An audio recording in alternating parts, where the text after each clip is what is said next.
हवा भी नहीं लग रही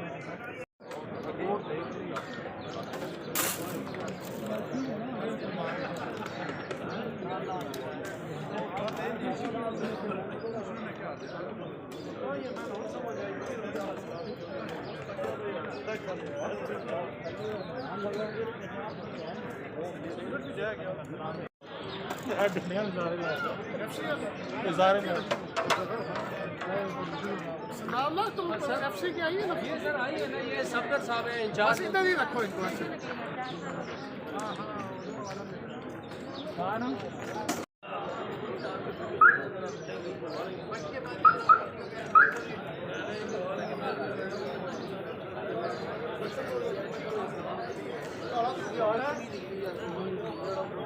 पंद्रह 20 लीजिए हाई ले लिया